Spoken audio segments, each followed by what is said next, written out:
Hello students, আমি Pranab. Welcome to Shuffle YouTube channel. Students, আমি যেমনটা প্রমিস করেছিলাম সেই হিসাবে তোমাদের জন্য নিয়ে এসেছি স্পর্শকের টিউটোরিয়াল। তোমরা খুব ভালোভাবে জানো যে মাধ্যমিক এক্সামে কিন্তু স্পর্শক 5 নম্বরের আসবে। স্পর্শক বা পরিবৃত্ত দুটোর মধ্যে একটা, এটা হলো স্পর্শকের টিউটোরিয়াল। আর যদি তোমাদের মধ্যে কেউ পরিবৃত্ত টিউটোরিয়াল না দেখে থাকো তাহলে তোমাদের জন্য পেন কমেন্টের লিঙ্ক আছে, বা চ্যানেলে গিয়েও ভিজিট করে পরিবৃত্ত টিউটোরিয়ালটা অবশ্যই দেখে নিও, ঠিক আছে? তো আজকে যে জিনিসটা দেখবো যে স্পর্শক, খুবই সহজ পদ্ধতিতে তোমাদেরকে আমি শেখাবো স্পর্শক ড্রয়িং করা। তো ভিডিওটি ফার্স্ট থেকে লাস্ট পর্যন্ত খুব ভালোভাবে দেখবে, মনোযোগ সহকারে দেখবে, তাহলে যে কোনো ধরনের স্পর্শক তোমাদের পরীক্ষা যদি আসে তোমরা কিন্তু খুব সহজেই সেটা করে দিতে পারবে। তাই বেশি দেরি না করে চলো ভিডিওটি শুরু করা যাক। Let's get started.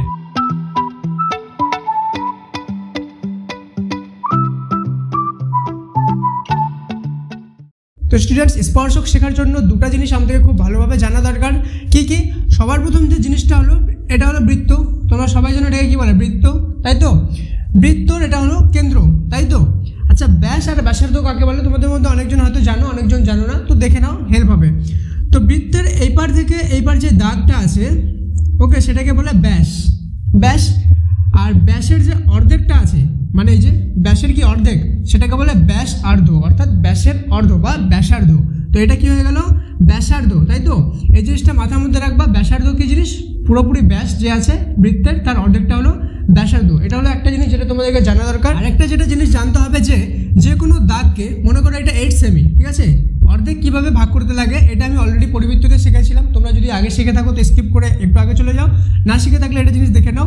যে মনে করো 8 সেমি, তো 8 সেমির অর্ধেক প্রায় আমরা জানি স্কেল দিয়ে কত হবে? 4 সেমি হবে। তো স্কেল যেহেতু খুব সহজে আমরা এটা 4 সেমি বের করতে পারবো, কিন্তু কম্পাসের সাহায্যে কীভাবে বের করবো সেটা দেখে নাও, ঠিক আছে?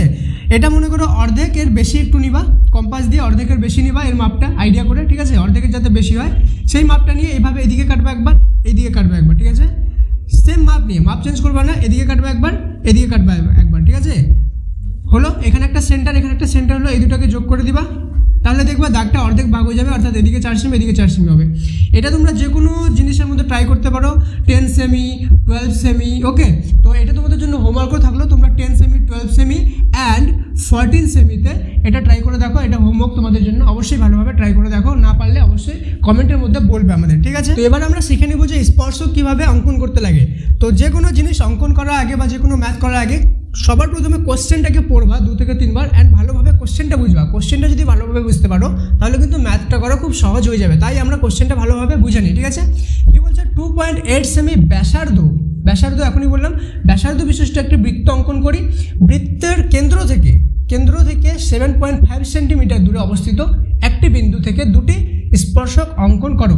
এটা কিন্তু তোমাদের স্পর্শকের যে চ্যাপ্টারটা আছে সেটার কিন্তু 4 নম্বর অঙ্কটাও সেম, অ্যান্ড এটা ভেরি ভেরি ইম্পর্টেন্ট এবার জন্য তোমাদের, ভেরি ভেরি ইম্পর্টেন্ট তোমাদের জন্য এটা এবার, ঠিক আছে? ভালোভাবে কিন্তু করে রাখবে এটা, ঠিক আছে? তো সবার প্রথম কী বলছে? 2.8 সেমি ব্যাসার্ধ বিশিষ্ট একটি বৃত্ত অঙ্কন করি। তো আমরা এখনই দেখলাম ব্যাসার্ধ কাকে বলে? ব্যাসের অর্ধেক, তাই তো?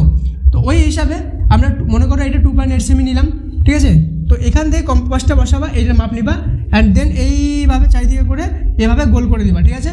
গোলটা কিছুটা এরকম হবে। তো আমার একটু গোলটা টেরাবাঁকা হতে পারে বৃত্তটা, সেই হিসাবে অ্যাডজাস্ট করে নিও, ঠিক আছে? হলো, তো এটা বৃত্তের ব্যাসার্ধ হয়ে গেল, তাই তো? ব্যাসার্ধ, তাহলে 2.8 সেমি ব্যাসার্ধ বিশিষ্ট একটা বৃত্ত অঙ্কন করে নিলাম। এবার বলছে বৃত্তের কেন্দ্র থেকে, বৃত্তের কেন্দ্র কোনটা? আমরা দেখলাম যে বৃত্তের কেন্দ্র এটা, তাই তো?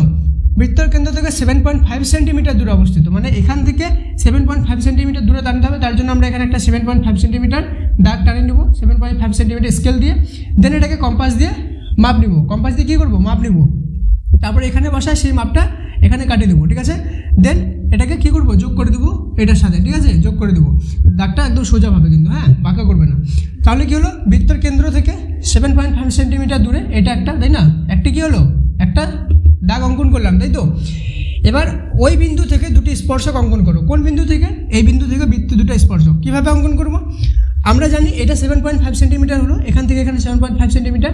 তো এটাকে এবার কী করতে হবে? সবার প্রথমে অর্ধেক ভাগ করতে হবে, ঠিক আছে? অর্ধেক কীভাবে ভাগ করবো আমরা এখনই দেখলাম। এই দাগটার অর্ধেকের বেশি মাপ নাও, এদিকে কাটো, এখানে বসায়, এদিকে কাটো, আবার সেম এইদিকে বসায়, এইদিকে কাটো, এদিকে কাটো। যে কোনো দাগকে যখন ভাগ করবে তো সেই দাগটা দুই সাইডেই বসায় মাপটা নিতে হবে। তো এইভাবে এটাকে অর্ধেক ভাগ করে নিলাম, ওকে?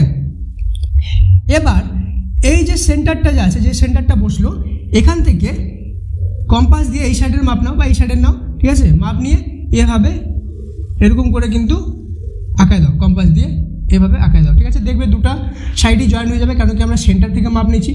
এবার যদি বলে বৃত্তের একটাই স্পর্শক অঙ্কন করো, তাহলে তো আমরা এরকম একটা দাগ নিব উপরে, ওকে। এখান থেকে এখানে সেন্টার হলো, ওকে, সেন্টার, এই সেন্টারটা যোগ করে দেবো, ওকে। তাহলে এটা হয়ে গেলো বৃত্তের একটা স্পর্শক।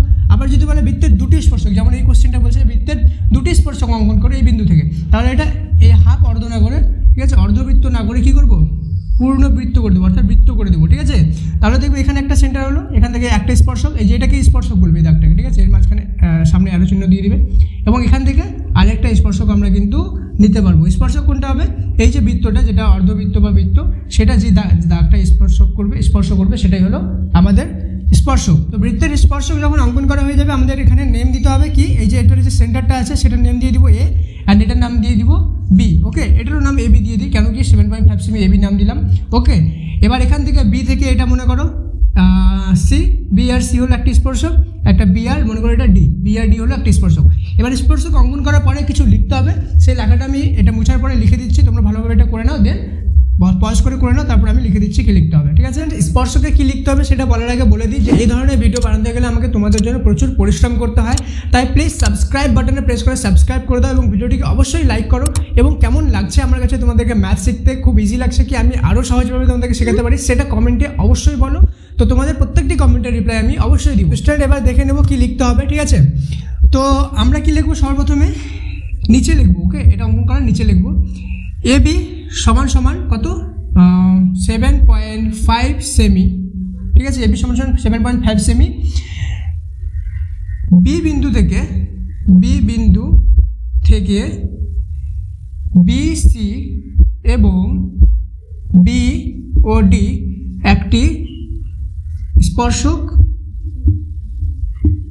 অঙ্কন করলাম, ঠিক আছে। এবং মনে করি এখানে যে আমরা অর্ধেক ভাগ করেছিলাম, ঠিক আছে, এ বি, এটা মনে করো সিডি, এটা ই, ঠিক আছে, এটা ই। তো এবার এখানে লিখে দিব যে এ বি বাহুকে ই বিন্দুতে কি করা হলো, অর্ধভাবে ভাগ করা হলো, ওকে। এভাবে লিখে দিবে, তাহলে দেখবে তোমাদের কিন্তু স্পর্শককে ফুল মার্কস দিয়ে দিবে। তো স্টুডেন্টস, ভিডিওটি কেমন লাগলো অবশ্যই কমেন্টে জানাবে। So best of luck for your Madhyamik exam, may God bless you all.